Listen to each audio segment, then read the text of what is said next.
Okay, so let's have a look at the PlayZone unit and what it can do. The PlayZone unit on its own comes with a set of backgrounds that you can use, which are perfect for just using as a chalkboard for team meetings if you're a sports coach. For instance, if I press enter on the keyboard, we've got a football field.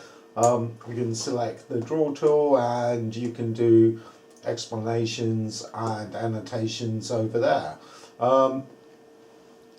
Also, most of the times you will want to bring in your own video clips, images. So in order to do that, what we do is that you have your video files, still images, or whatever you want to use on a USB stick. And then we also have a playlist, and in one of the other instructional videos I'll show you how the playlist is made. It's very simple. So once you've copied your material onto the thumb drive, all you need to do is at any point is to plug that into the hub and it will auto detect. So in a few seconds it will detect that there is a media drive with a playlist inserted, so it will automatically switch there. So okay, so here we have a still image that I'm using. So let me just show you some of the tools and capabilities on this Telestrator. So our Telestrator has been made so that it's really simple to use. There are no complex menus or anything to work around. Each one of the tools that come with the Telestrator are actually located in the outer edges of the touchscreen itself. So if we start with the top left hand corner, press once there, and we have our draw tool. So you can use this as a freehand draw, just like an electronic writing pen. In the bottom right, if you press there, we have our clear button. So press clear to clear all of your annotations. In the bottom left, we have our Stretchy arrow tool. And of course, you can use any of the tools with each other. So it's not just using one tool at one time. You can use all the combinations of tools at once. In the top center, we also have a circle tool that you can bring in. So if you need to circle any part of your video or image, you can do so. So let me just clear that. And in the top right, we have our spotlight tool. So you can then also highlight and spot any particular areas of interest that you want the audience to focus on. Again, I'll clear that. And in the bottom center of the screen, we have a highlighting tool. So this is useful if you're bringing in a computer presentation, a PowerPoint or a PDF document, or something where you just might want to highlight certain areas of text or parts of an image. Okay, so now we'll clear that. And let me show you what we can do with the keyboard. Okay, so here we have our freehand draw tool, and to change colors, all we need to do is to press shift and any number between 1 to 7 on the keyboard, and you'll have different colors set up. So that's number 1, and let me do a different color down here. So we have a red, another one, and so forth. So you can bring in and choose whatever colors that you want. Whatever tool settings you've set, when you power the unit off, it will retain those.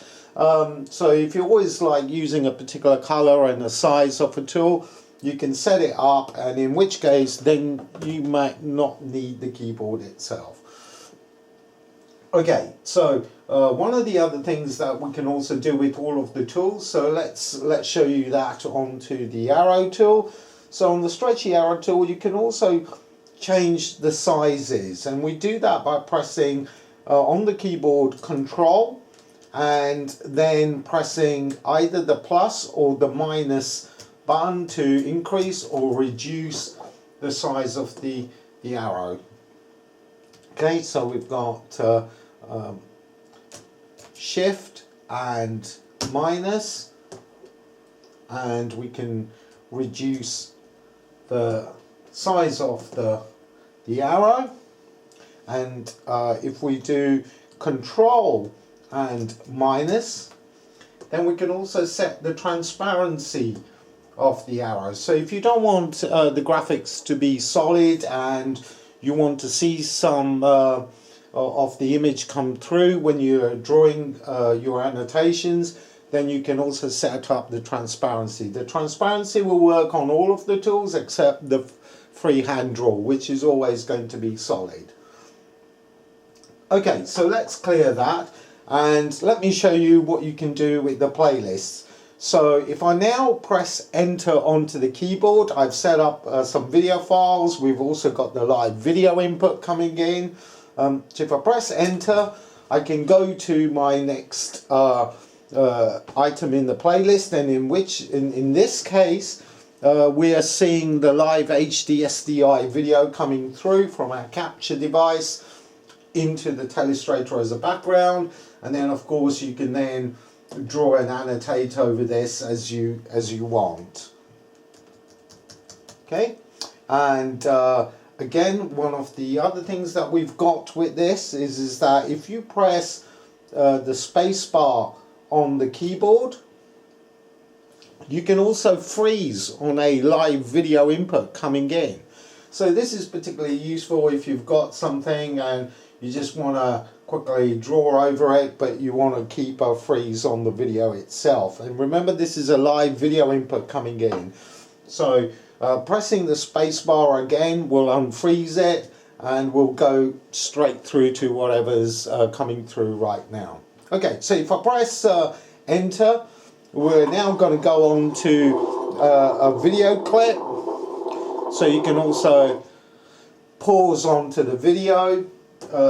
So video files you can bring in can be H.264, MP4s, MOVs, AVIs, MPEGs, and we can also work with streaming video as well. So if you have a server system or a URL where you want to bring in a streaming video file, then you can connect the PlayZone unit to the network with the internet access, and you'll be able to bring in streaming video as part of your sources.